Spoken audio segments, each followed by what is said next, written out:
Hello guys, welcome back. आज हम लोग पढ़ने जा रहे हैं अपना फिर से यूपी टीजीटी, पीजीटी और जीआईसी का प्रैक्टिस टेस्ट, जिसमें हम लोग इनका मॉक टेस्ट और पीवाईक्यू भी देखेंगे। तो दोस्तों आज हम लोग पढ़ेंगे यहाँ पे, स्पेशली पढ़ेंगे हम लोग विलियम वर्ड्सवर्थ के बारे में। इनका यहाँ पे हम लोग कंप्लीट बायोग्राफी देखेंगे और उससे जो बने इनके एमसीक्यूज हैं, क्वेश्चंस हैं, और जो आपके एग्ज़ाम में पीवाईक्यूज आए हैं उन सबको यहाँ पे हम अच्छे से देखेंगे।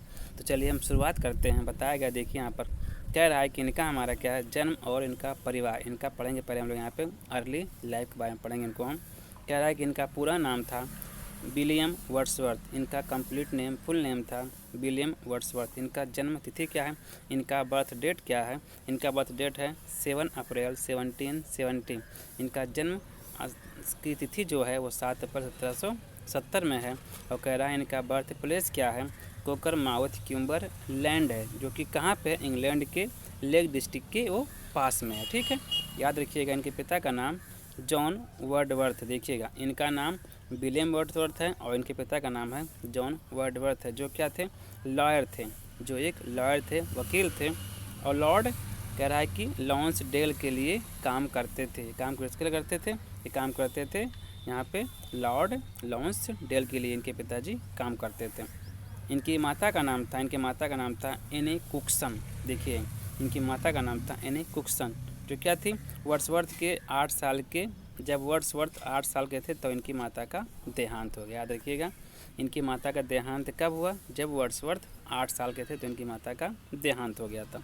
इनकी माता का नाम क्या था, एने कुक्सन था। इनके पिता का नाम था जॉन वर्ड्सवर्थ और इनका पूरा नाम था विलियम वर्ड्सवर्थ। इनका जन्म कब हुआ था, 7 अप्रैल 1770 में हुआ था। और इनका जन्म स्थान क्या है, कोकरमाउथ क्यूम्बर लैंड है, जो कि क्या है, इंग्लैंड में लेक डिस्ट्रिक्ट के पास में है। आगे बढ़ते हैं हम लोग।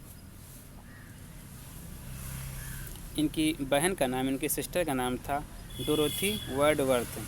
इनकी सिस्टर का नाम था डोरोथी वर्ड्सवर्थ। कह रहा है कि उनकी सबसे करीबी साथी थी, मतलब ये क्या है, ये विलियम वर्ड्सवर्थ की सबसे करीबी एक प्रकार की साथी थी, उनकी मित्र भी थी ये, जिन्हें वर्ड्सवर्थ ने the anchor of my purest thought कहा है। उन्होंने क्या कहा इनको कहा the anchor of my purest thought. ठीक है, अब देखिए इनकी शिक्षा के बारे में हम लोग यहाँ पे जानकारी लेते हैं। कह रहा है कि इनका एजुकेशन क्या है, कह रहा है कि इनका एजुकेशन कहाँ हुआ था, कह रहा है कि हॉक्सीड ग्रामर स्कूल में, कह रहा है यहाँ उनकी शुरुआती पढ़ाई हुई, यहीं उनका नेचर से गहरा लगाव शुरू हुआ था। देखिए उनका जो अर्ली एजुकेशन था वो कहाँ हुआ था, वो हुआ था हॉक्सीड ग्रामर स्कूल में हुआ था। याद रखिए उसको अच्छा आप लोग। ठीक है, देन आपका कह रहा है कि यहाँ पे सेंट जॉन्स कॉलेज कैम्ब्रिज, कह रहा है कि सेंट जॉन्स कॉलेज कैम्ब्रिज से उन्होंने क्या था, 1787 में उन्होंने यहाँ कह रहा है कि दाखिला लिया और 1791 में यहाँ से उन्होंने BA की डिग्री ली थी। कह रहा है कि ये पॉइंट है आपका इंपॉर्टेंट। कह रहा है कि सेंट जॉन्स कॉलेज जो कि कैम्ब्रिज में है, वहाँ उन्होंने क्या है, कह रहा है 1787 में एडमिशन कराया था और वहाँ से उन्होंने 1791 में अपना BA की डिग्री कंप्लीट की थी। डिग्री वहाँ पर वो उन्होंने लिया था। देन कह रहा है कि इनका यूरोप का टूर था। इनका कह रहा है कि क्या 1790 में उन्होंने फ्रांस, स्विट्ज़रलैंड, इटली की पैदल यात्रा की बताया गया यहाँ पे, जिसे कहते हैं वॉकिंग टूर कहा जाता है इनका। देखिए क्वेश्चन बन सकता है कि वॉकिंग टूर इनका कब हुआ था 1790 में। और कहाँ कहाँ गए थे, ये गए थे फ्रांस में, स्विट्ज़रलैंड में गए थे और इटली में ये गए थे। ठीक है, या जिसने उनकी सोच बदल दी, इससे क्या है, इनकी जो है थिंकिंग इनकी बदल गई, इनका प्रकृति के प्रति लगाव ज़्यादा हो गया और जो सामाजिक जो एक प्रकार का लगाव था थोड़ा सा वो कम हो गया था। तो इनकी ये शिक्षा, इनकी एजुकेशन के बारे में है। आगे बढ़ते हैं हम लोग। कह रहा है यहाँ पर फ्रेंच रिवॉल्यूशन और एनेट वेलन, यहाँ पे हम लोग पढ़ेंगे फ्रांस की क्रांति कब हुई थी और एनेट वेलन से इनकी मुलाकात के बारे में बात करेंगे यहाँ पे। कह रहा है कि यहाँ पे फ्रेंच रिवॉल्यूशन आपका हुआ था, कह रहा है 1791 में वो फ्रांस गए और क्रांति रिवॉल्यूशन का, कह रहा है कि यहाँ पे के आदर्शों लिबर्टी, इक्वलिटी, फर्टिलिटी से बहुत प्रभावित हुए। कह रहा है कि ये गए थे, मतलब कहाँ गए थे, फ्रांस गए थे, जहाँ पे फ्रांस की क्रांति कब हुई, 1791 में हुई। और वहाँ पे क्या, उससे वो लिबर्टी से, इक्वलिटी से, फ्रेटर्निटी से बहुत ज़्यादा वहाँ पर प्रभावित हुए। लिबर्टी में होता है स्वतंत्रता, उदारता होता है, इक्वलिटी मीन्स होता है समानता, और फर्टिलिटी मीन्स होता है भाईचारा। इन सबसे वो बहुत ज़्यादा मतलब कि वो वहाँ पर आदर्शों से बहुत ज़्यादा वो जुड़े और सीखे वहाँ पर उन चीज़ों को, उनसे उनका काफ़ी मतलब क्या है उससे वो प्रभावित हुए थे। कह रहा है कि एनेट वेलन, कह रहा फ्रांस में उन्हें एनेट वेलन से प्रेम हुआ। देखिए इनका प्रेम किससे हुआ था फ्रांस में, एनेट वेलन से हुआ था। दोनों की एक बेटी हुई जिसका नाम कैरोलिन रखा गया। देखिए यहाँ पे इनका ये सिर्फ क्या था, इनका ऐसे प्रेम की बात कर रहा है यहाँ, मतलब कि इन्होंने उनसे शादी नहीं की थी, बस इनका एक प्रेम संबंध था जिनसे इनकी एक बेटी हुई। बेटी का नाम था कैरोलिन। क्वेश्चन बन सकता है कि फ्रांस वो कब गए, वहाँ वो किससे मिले, उनका प्रेम संबंध किससे बना, उनकी बेटी का नाम क्या था। क्वेश्चन आपका हर प्रकार से भी आपके एग्जाम में बन सकता है। तो पॉइंट देखिएगा, एनेट वेलन क्या थी, उनकी बिलव्ड थी। इनसे क्या एक बेटी हुई, इसका नाम था कैरोलिन। फ्रांस की क्रांति क्या हुई थी, 1791 में हुई थी। उन्होंने उससे क्या मतलब सीखा लाइबर्टी, इक्वलिटी और सीखा फ्रेटर्निटी के बारे में वो ज़्यादा वहाँ चीज़ों को सीखे, उससे वो ज़्यादा प्रभावित हुए। देन कह रहा है पे क्रांतिकारी से निराशा, कह रहा क्रांतिकारी से निराशा क्या हुई, कह रहा है कि जब फ्रांस में रेन ऑफ टेरर, हिंसा, जब वहाँ पे हिंसा ज़्यादा बढ़ गई शुरू हुई, तो वर्ड्सवर्थ का क्रांति से मोह भंग हो गया। मतलब क्रांति से उनका क्या हुआ, जो भी लगाव था, जो कुछ उसके प्रति इनका थोड़ा से ठहराव था, वो सब खत्म हो गया था। ठीक, आगे बढ़ते हम लोग। कह रहा है यहाँ पे, कह रहा है करीबी दोस्त और लेक पोएट्स। अब यहाँ बात करेंगे इनके सबसे करीबी दोस्त की और लेक पोएट की बात करेंगे। कह रहा है कि एस टी कोलरिज, कह रहा है कि 1795 में इनकी मुलाकात हुई। कह रहा है कि देखिए पॉइंट यहाँ बन जाता है कि एस टी कोलरिज से वर्ड्सवर्थ कब मिले थे, तो मिले थे 1795 में उनसे वो मिले थे। दोनों ने मिलकर लिरिकल बल्लेट लिखा 1798 में। 1718 उन्होंने क्या लिखा लिरिकल बल्लेट। देखिए जब भी हम बात करेंगे लिरिकल बल्लेट की, तो देखिएगा ये दोनों लोग इसको लिखे थे मिल करके, कौन, एस टी कोलरिज, और लिखे थे वर्ड्सवर्थ। कह रहा है कि लिरिकल बल्लेट में आप जानते होंगे पूरी 23 पोएम्स थी, 23, जिसमें से 19 पोएम वर्ड्सवर्थ की थी और 4 पोएम थी एस टी कोलरिज की थी। ठीक है, याद रखिएगा। दिन कहा गया पे रॉबर्ट साउथी, इनके कह रहा है कि पड़ोसी और दोस्त थे। पॉइंट देखिएगा, इनके पड़ोसी का नाम क्या है, रॉबर्ट साउथी है। कह रहा है वर्ड्सवर्थ, कोलरिज और रॉबर्ट साउथी मिलकर लेक पोएट्स कहा जाता है। कह रहा है कि इनको क्या है, इनको मिलाकर कह सकते हैं यहाँ पे हम लोग, इन्हें कहते हैं हम लोग लेक पोएट कहते हैं। पॉइंट देखिएगा आप लोग, अगर लेक पोएट से क्वेश्चन बनेगा तो इसमें आपके वर्ड्सवर्थ हैं, कोलरिज हैं और रॉबर्ट साउथी, ये तीनों लोग को हम लोग बोलते हैं लेक पोएट थे।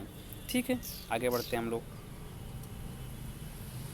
देन एक पॉइंट बनता है यहाँ पे, कह रहा है कि एक नाम है रिजले काल्वर्ट। कह रहा है कि वर्ड्सवर्थ के एक दोस्त जिन्होंने उन्हें कह रहा है कि 1900 पाउंड्स की लेगेसी दी, जैसे कहते हैं वसीयत दी थी, ताकि वो बिना किसी चिंता के लिख सकें। देखिए इनकी एक कह सकते हैं यहाँ पे हम मित्र थे या इनको मानने जानने वाले थे, इनका नाम था रिजले काल्वर्ट। इन्होंने क्या किया था, इनको 900 पाउंड का क्या किया था, वसीयत इनके नाम कर दिया था, जिससे क्या है ये अपनी रचनाएं, अपनी कविताएं, अपनी कृतियों का काम वो अच्छे से कर सकें चिंता विहीन होकर के। याद रखिएगा, ये क्वेश्चन बन जाता है कि कितना पाउंड दिया गया था, 900 पाउंड दिया था। किसने दिया था यहाँ पे रिजले काल्वर्ट ने इनको दिया था।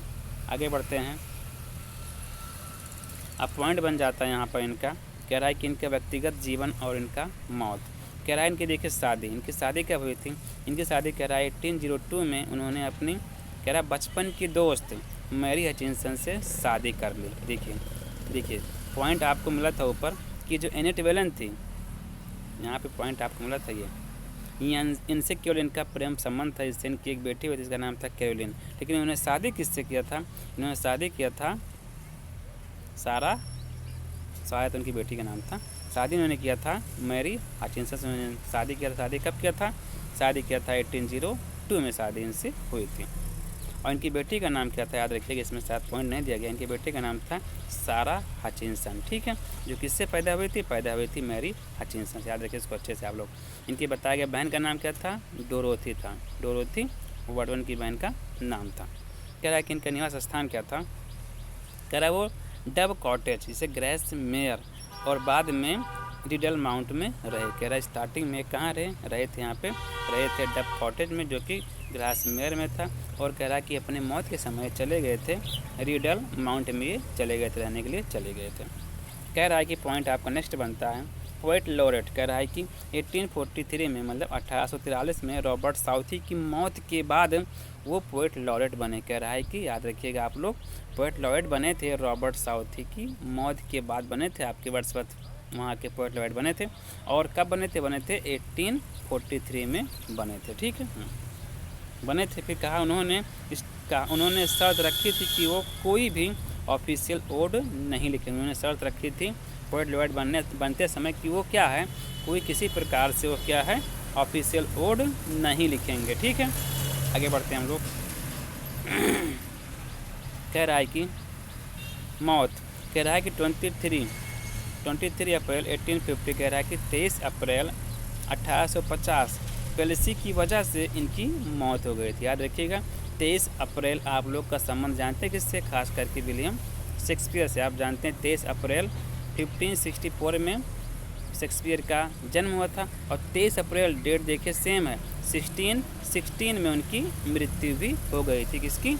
शेक्सपियर की।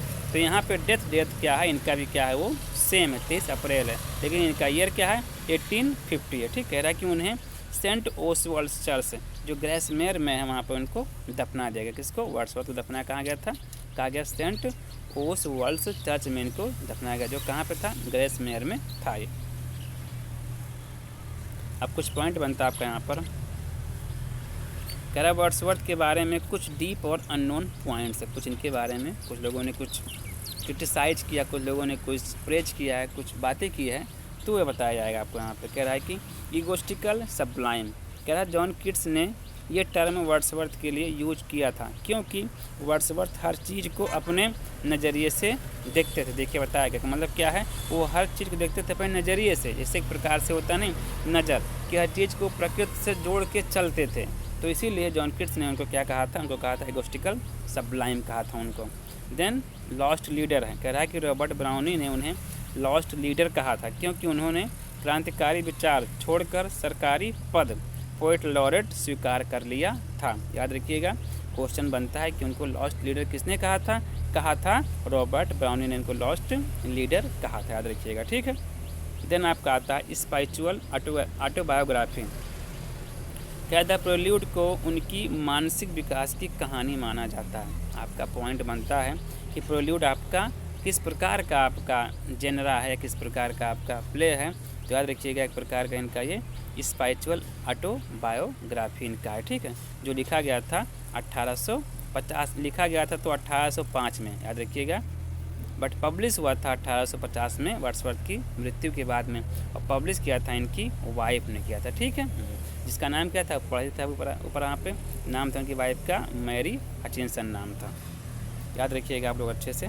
देन पॉइंट बनता है आपका पोएट्री। कह रहा है कि इन्होंने डिफिनेशन दिया था पोएट्री, इन्होंने कहा था poetry is spontaneous overflow of powerful feelings. क्या कह रहा है कि पोएट्री क्या होता है, हम लोग की क्या होता है, एक पावरफुल फीलिंग का मतलब क्या होता है, वो एक प्रकार का प्रकट रूप होता है या उसका रस होता है।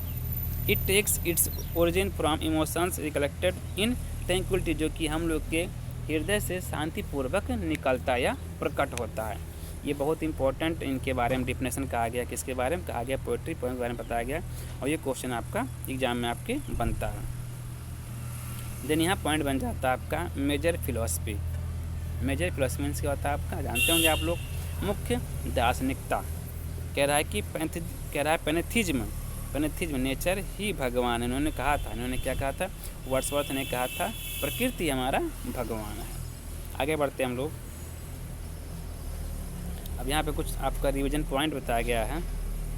कह रहा है कि यहाँ पे देखिएगा, आप जानते होंगे इनका जन्म कब हुआ था। इनका जन्म हुआ था, बताया गया था आपको ऊपर, अभी यहाँ पे 7 करके ना, 7 अप्रैल करके था, 7 अप्रैल।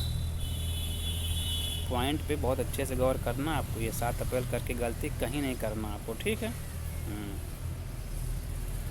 और इनका ईयर क्या था, 1770 था, और स्थान क्या था, कोकर माउथ था, किम्बरलैंड करके था, ठीक है। और क्या कह रहा है कि 1791 में 1719 में उन्होंने क्या किया था, अपना ग्रेजुएशन पूरा किया था, कहाँ से, कैम्ब्रिज स्कूल से। और 1793 में इनका क्या था, फर्स्ट पब्लिकेशन आया था, इसका नाम था एन यूनिंग वॉक करके आया था।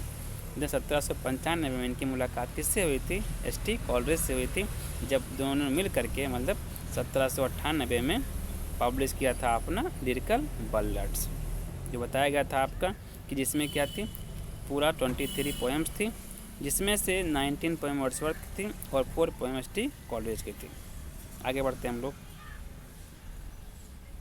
देन कह रहा है कि 1798 में 1798 में पब्लिश किया गया था इनका लिरिकल बल्लड्स। और शादी कब हुई थी? शादी इनकी हुई थी मैरी एटकिंसन से हुई थी 1802 में, 1802 में हुई थी। और क्या कह रहा है 805 कह रहा है कि 1805 में इन्होंने क्या किया था, अपना प्रेल्यूड पूरा किया था, जिसमें ओनली 13 बुक थी। आप जानते होंगे जब प्रेल्यूड का पब्लिकेशन इंड में हुआ, कब हुआ था? 1850 में हुआ था, तो इसमें उस समय 14 बुक थी, ठीक। लेकिन जब ये पूरी कंप्लीट हुई इनके द्वारा तो उसमें कितनी थी?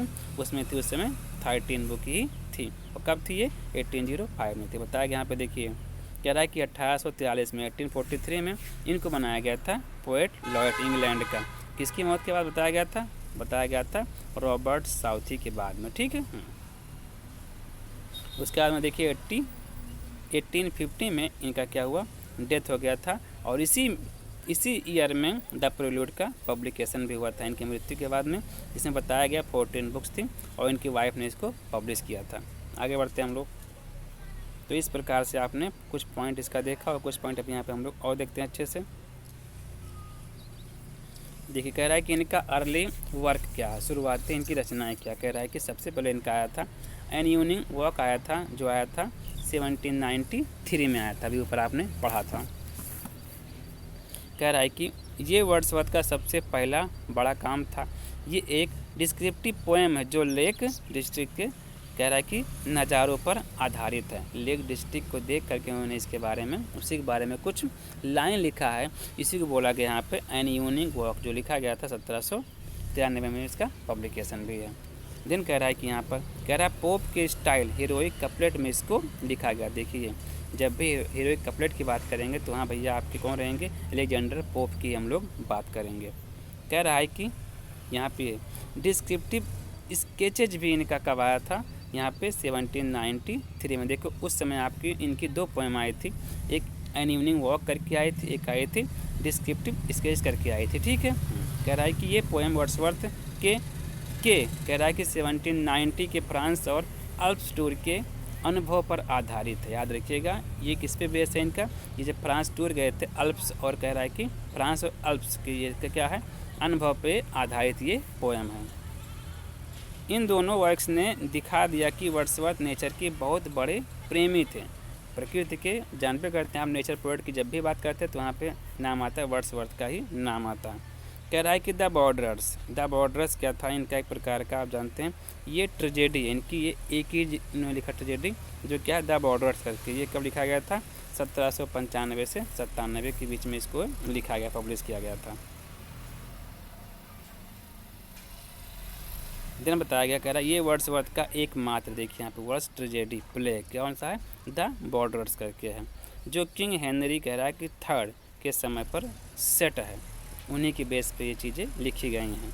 दिन कह रहा है कि ये उनकी मौत के बाद कह रहा है 1842 में पब्लिश हुआ था, मौत के बाद कह रहा है, ठीक है। जबकि आप जानते हैं कि मौत तो हुई थी 1850 में हुई थी। देखिए ये इस पर विलियम गॉडविन की फिलॉसफी का गहरा असर। देखिए ये मौत के बाद नहीं, ये मौत के पहले पब्लिश हुआ। देखिए यहाँ पर गलत लिख दिया गया पॉइंट आपका। पब्लिकेशन कब हुआ था? 1842 में हुआ था, और इनकी मृत्यु कब हुई थी? 1850 में हुई थी। हाँ गलत कुछ नहीं पढ़ना हम लोग को। अब बात करते हैं यहाँ पे हम लोग लिरिकल बल्लड्स की। कह रहा है कि जो कि इनका महान मतलब युग था, आप जानते होंगे 1798 से बोलते हैं कि रोमांटिक इरा का उदय हुआ था, जो इन्हीं की ये पोएम से हुई थी। कह रहा है कि यहाँ पे लिरिकल बल्लड में लिखा था 1798 में। कह रहा है कि एस.टी. कॉलरेज के साथ मिलकर लिखी गई ये किताब इंग्लिश रोमांटिज्म की शुरुआत मानी जाती है। याद रखिएगा आप लोग अच्छे से कि इंग्लिश रोमांटिज्म की शुरुआत क्या होती? लिरिकल बल्लड से ही हुई थी, और कब? 1798 में हुई थी। पॉइंट है कह रहा है इसमें टोटल 23 पोएम थे। कह रहा है कि आपको बताया गया पहले भी कि लिरिकल बल्लड में पूरी कंप्लीट 23 पोएम थी, जिसमें से 19 पोएम वर्ड्सवर्थ की थी और 4 पोएम एस.टी. कॉलरेज की थी। कह रहा है कि इसकी पहली poem the rime of the ancient mariner ये लिखा गया कॉलरिज के द्वारा, और इसकी आखिरी पोएम कौन थी? टिंटन एबे, जो ने लिखा था वर्ड्सवर्थ। याद रखिएगा, पॉइंट बनता है कि लिरिकल बल्लेट्स की पहली पोएम किसकी थी? वो थी एच टी कॉलरिज की। उसका नाम भी क्या है आपका? The rime of the ancient mariner करके। और उसकी लास्ट पोएम जो उसको हम कह सकते हैं 23 पोएम थी, वो वर्ड्सवर्थ की, जिसका नाम क्या? टिंटन एबे करके था। आगे बढ़ते हैं हम लोग। पॉइंट बनता है आपका यहाँ पर, कह रहा है कि प्रीफेस लिरिकल बल्लेट्स ये जो है ये अकेले लिखा था, वर्ड्सवर्थ के द्वारा लिखा गया था। ये आया था आपका 1800 में आया था। ठीक, याद रखिएगा। क्या लिरिकल बल्लेट्स के दूसरे एडिशन में वर्ड्सवर्थ ने एक प्रीफेस जोड़ा उनकी पोएट्रिक थ्योरी को समझाने के लिए। उन्होंने इसमें समझाया कि वास्तव में पोएट्री होती क्या है, पोएम्स लिखी कैसे जाती, पोएम की लैंग्वेज कैसी होनी चाहिए, इस चीज़ को उन्होंने समझाया कब? समझाया लिरिकल बल्लेट जो लिखा गया था 1800 में। कह रहा है इसमें उन्होंने कहा कि पोएट्री की भाषा, language really used by man, जो कोई साधारण व्यक्ति समझ सके ऐसी इसमें लैंग्वेज यूज करनी चाहिए या होनी चाहिए, बताया गया। फिर देन आपका आगे यहाँ पे लूसी पोएम की बात करता है, जो कि 1798 से 1801 के बीच में ये लिखी गई, बताया गया है यहाँ पे। कह रहा है कि ये 5 पोएम्स का एक ग्रुप है जो एक अनजान लड़की लूसी के लिए लिखी गई। देखिए, लूसी अभी तक अनजान है, ये कंफर्म नहीं लूसी कौन थी। ठीक है, लेकिन अगर हम लोग रिलेट करते हैं तो लूसी की बात करते हैं तो लूसी वो अपनी माँ की मौत पे लिखे थे। माँ के चीज़ों को जोड़ करके उन्होंने इसको लिखा था अपनी माँ के लिए। दिन कह रहा है कि इनका नाम है, देखिए यह कह रहा है कि इनका नाम है, जो लूसी पोएम इनका बताया गया नाम जो यहाँ पे है, कह रहा है she dwelt among the untrodden ways, ये है। फिर लिखा है 3 years she grieve in sun and shower, a slumber did my spirit seal, strange fits of passion had I known, और I travelled among unknown men. देखिए, ये 5 जो है इसका पोएम है जो बताया गया अभी आपके ऊपर। ये पोएम से क्वेश्चन आपके बनते, याद रखिएगा। She dwelt among the untrodden ways, 3 years she grieve in sun and shower, then a slumber did my spirit seal, strange, कह रहा है कि strange fits of passion have I known, और बताया कि I travelled among unknown men, ऐसा बताया गया आपका इसमें।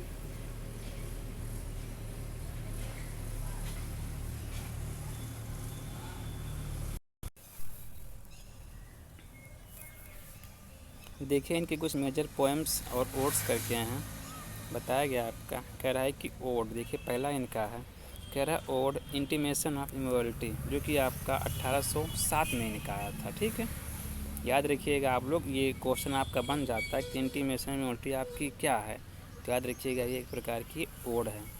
ठीक है, जिसमें क्या है, इस पोएम में वर्ड्सवर्थ बताते हैं कि बचपन में इंसान ईश्वर के कितना करीब होता है। उन्होंने क्या बताया था कि बचपन में इंसान ईश्वर के कितना करीब होता है। ठीक, ये इसका पॉइंट बताया गया था। इसी में आपका कह रहा है कि इमर्सन ने इसे high water mark of English poetry से कहा। ध्यान रखिएगा, इसको इमर्सन ने क्या कहा है, जिसे कहते हैं R.W. इमर्सन ने इसे क्या कहा, इसे कहा है high water mark of English poetry इसको कहा गया। ठीक, याद रखिएगा इसको अच्छे से आप लोग। देन आपका दूसरा इसमें आता है आपका सॉलिटरी रीपर करके आता है, जो कब आया था इनका 1807 में आया था, 1807 में आया था। बताया गया ये एक लड़की के बारे में है जो स्कॉटलैंड खेत में अकेले गाना गा रही है। ठीक, आपने पोएम पढ़ा होगा। वर्ड्सवर्थ अपनी बहन के साथ में स्कॉटलैंड का सफ़र कर रहे थे, यात्रा कर रहे थे, तो वहाँ पे खेत में लड़के गाना गाते हुए देखते हैं, तो उसी के ऊपर ये मतलब क्या है पोएम लिखते हैं। देन बताया गया आपका इसमें, कह रहा है कि ये पोएम्स इन 2 वॉल्यूम्स 1807 में पब्लिश हुई थी। इसका पब्लिकेशन हुआ था 2 वॉल्यूम में, और कब हुआ था, 1807 में हुआ था। देन आपका नेक्स्ट कहा गया यहाँ पे, कह रहा है कि daffodils I wandered lonely as a cloud. देखिए, डैफोडिल का ये आपका एक प्रकार का सब टाइटल है, आपका क्वेश्चन बन जाता है इससे भी आपका। तो ये भी आया था आपका 1807 में ही आया था। देन नेक्स्ट पॉइंट बन जाता है इसमें आपका, कह रहा है कि नेचर की सुंदरता पर लिखी गई उनकी सबसे मशहूर लिरिक है, कौन सा है, डैफोडिल है। कह रहा है कि इसका आइडिया उन्हें अपनी बहन डोरथी की जनरल एंट्री से मिला था। जनरल एंट्री जब उनकी बहन उनके पास में आई तो उनको बड़ी खुशी हुई, उनके साथ रहने लगी, उनके साथ में बातचीत करने लगी एक मित्रवत बन के। तो उन्होंने इसको लिखा था डैफोडिल करके। देन आपका यहाँ बन जाता है, पॉइंट है आपका, कह रहा है कि फिलोसफिकल एंड ऑटोबायोग्राफिकल वर्क्स आपका इसमें आता है। ठीक है, कह रहा है कि द प्रेल्यूड, ये एक प्रकार आप जानते होंगे, इनका एक प्रकार का क्या ऑटोबायोग्राफिकल, ये एक प्रकार की ये इपिक है, पोएम है। इसको लिखा गया था 1850 में। और कब कहा गया है कि पोथ्यूमस क्या होता है, जब किसी की मृत्यु के बाद में तो उसका काम पब्लिश हो, कोई काम हो तो उसे कहते हैं पोथ्यूमस करके आता है। कह रहा है इसका सब टाइटल है growth of a poets mind. ये क्या है, growth of a poet mind, इसका क्या है सब टाइटल करके है। कह रहा है ये उनकी स्पिरिचुअल ऑटोबायोग्राफी कहलाती है वर्ड्सवर्थ की। देन कह रहा है कि इसमें 14 बुक्स हैं इसके, और इसे ब्लैंक वर्स में लिखा गया है। ठीक है, फिर इसके बाद में आपका आता है द एक्सकर्सन करके, जो कि 1814 की बात करता है। कह रहा है कि ये उनके अधूरे प्रोजेक्ट द रिक्लूज का अधूरा भाग था। ठीक, याद रखिएगा इसको आप लोग। देन पॉइंट कह रहा है कि इसमें 9 बुक्स हैं और ये फिलोसफिकल बातों पर आधारित है या फिर उससे भरी हुई। याद रखिएगा आप लोग कि आपका जो एक्सकर्सन है इसमें 9 बुक्स थे। ठीक है, इसमें क्या फिलोसफी वाली बातें ज़्यादातर की गई हैं। देन इनका आता है सोनेट्स एंड लेटर वर्क्स। कह रहा है कि 1802 में इनका आया था, क्या आया था, लंदन 1802। इसी में क्या इन्होंने वर्ड्सवर्थ की तारीफ की है। ठीक, याद रखिएगा इसको अच्छे से आप लोग। वर्ड्सवर्थ ने तारीफ इसमें मिल्टन की उल्टा बोल दी हम गलती से। ठीक है, याद रखिएगा। कह रहा है कि ये जॉन मिल्टन को समर्पित एक सोनेट है जिसको वर्ड्सवर्थ ने लिखा है। कह रहा है कि इसकी फेमस लाइन क्या है, Milton thou shouldn't be living at this hour. कहते हैं मिल्टन आपको इस समय होना चाहिए, रहना चाहिए। ठीक, देन आपका आता है the word is too much with अस करके, ये भी लिखा गया था आपका 1807 में। याद रखिएगा। सॉलिटरी रीपर भी क्या इसी ईयर में आई थी। ठीक है, और डैफोडिल भी आपका इसी ईयर में आया था। याद रखिए इसको अच्छे से आप लोग। ये एक पेट्रार्कन सोनेट है जो इंडस्ट्रियलाइजेशन और कह रहा है कि मटेरियलिज्म की बुराई करता है एक प्रकार से। कह रहा है इसमें वर्ड्सवर्थ नेचर से दोबारा जुड़ने की गुहार लगाते हैं। कहते हैं कि प्रकृति से दोबारा जुड़ो। वैसे भी देखिए आज प्रकृति का कितना हास हो रहा है, कितना किस प्रकार से उसका दोहन हो रहा है। प्रकृति से जुड़ना हम लोग को दोबारा चाहिए।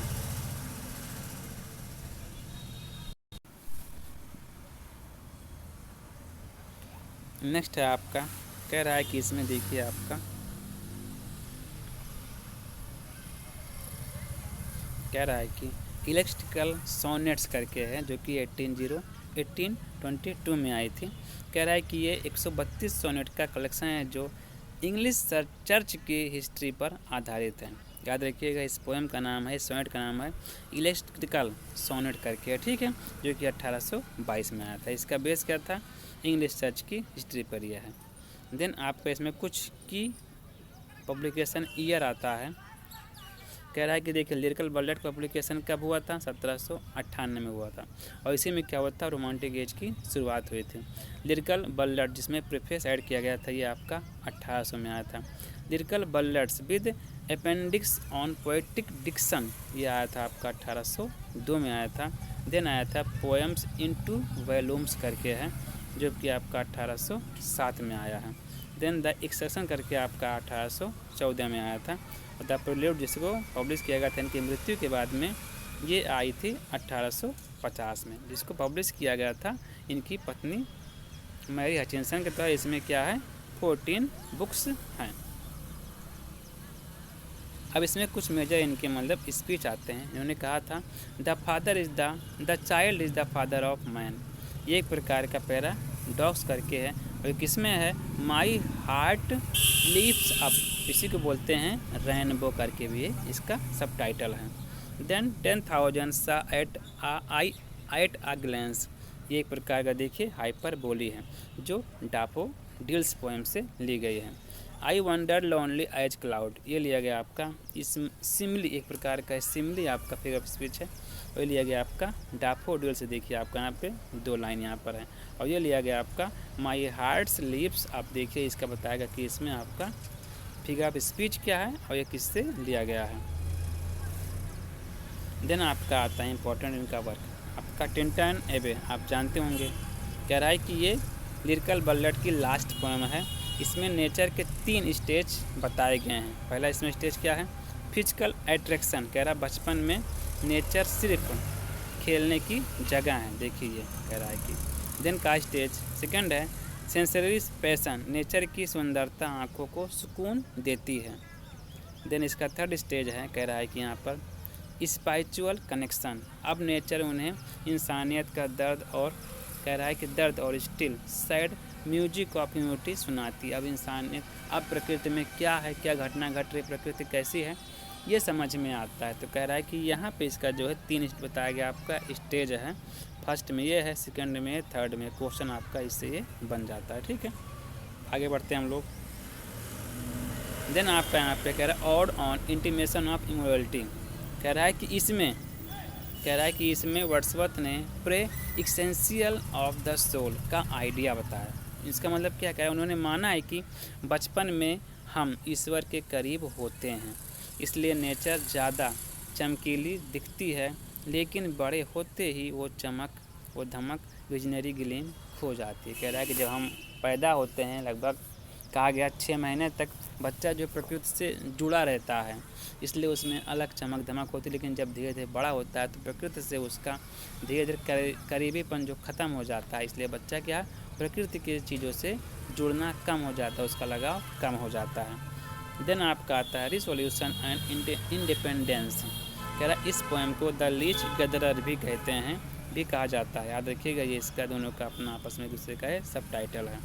इसमें वर्ड्सवर्थ एक बूढ़े आदमी से मिलते हैं जो उन्हें मुश्किल हालात में भी हिम्मत से रहने की सीख देता है। याद रखिएगा, आपका लीच गदरर करके है। अब इसमें कुछ आपका PYQ आया इम्पोर्टेंट आपका, जो कि आपके एग्जाम में आए। कह रहा है कि in which year was the preface to lyrical ballads publish, आपको पता है 1800 में। कह रहा है इसमें, कह रहा है कि 1798 में से पोएम आई थी जिसका नाम था लिरिकल बल्लेट करके था, लेकिन 1800 में प्रीफेस ऐड हुआ। और कह रहा है कि 1802 में कह रहा है अपेंडिक्स ऑन पोएटिक डिक्शन इसमें ऐड किया गया था, ठीक है। तो याद रखिएगा इसका प्रत्येक अच्छे से ईयर। क्वेश्चन आपका second, who called Wordsworth a lost leader, देखिए बताया था क्वेश्चन बनता है आपका ना, बना क्वेश्चन आपका। कह रहा है कि वर्ड्सवर्थ को किसने लॉस्ट लीडर कहा था, तो कहा था रॉबर्ट ब्राउनी ने कहा था, ठीक। कह रहा है कि रॉबर्ट ब्राउनी ने उन्हें लॉस्ट लीडर इसलिए कहा क्योंकि वर्ड्सवर्थ ने अपने रिसोल्यूशनरी आइडियाज़ छोड़ दिए थे और पोएट लॉरेटशिप एक्सेप्ट कर लिए थे। देन आपका पूछा वर्ड्सवर्थ द बॉर्डर्स इज आए, क्या है इनका वर्स, ट्रेजेडी इनका एक प्ले है, जो पता होगा आपको, इनका 1842 में आया था, ठीक। याद रखिएगा इसको अच्छे से आप लोग। देन ये कह रहा है कि आपका हो गया जो मैंने कहा यहाँ पे देखिए बीच में लिखा था, कब लिखा था 1700, कह रहा है कि 97 से 95 में लिखा है, उल्टा बोल दिए हम, लेकिन ये आपका आया था 1842 में आया था। Then the child is the father of मैनक्यूस इन विच पोएम, कह रहे कि ये किस पोएम में लाइन आई, तो आपको बताया गया ऊपर, माई हार्ट लिप्स अप, इसी को हम लोग द रेनबो नाम से भी जानते हैं। कह रहा है कि इस लाइन का मतलब है कि बचपन के अनुभव ही इंसान का व्यक्तित्व बनाते हैं। देन यहाँ पे कुछ पॉइंट है, कह रहा है कि poetry is the spontaneous overflow of powerful feelings it takes its origin from emotion recollect in tranquility, preface to lyrical ballads, ये प्रीफेस लिरिकल बल्लेट्स से है। और इनके द्वारा कही गई कि पोएट्री और पोएम किस प्रकार से होने चाहिए, क्या सिंपल इंसान भी इसको हम समझ सके और चीज़ों को अच्छे से अपने जीवन में उतार सके, उन्होंने ऐसा इसको बताया है। देन कह रहा है nature never did betray the heart that loved her, कह रहा प्रकृति उन्हें कभी धोखा नहीं देती जो उनसे प्रेम करते हैं। ये टिंटन एबे से लिया गया, जो कि जानते हैं आप लास्ट पोएम है किसका, लिरिकल बल्लेट्स का है।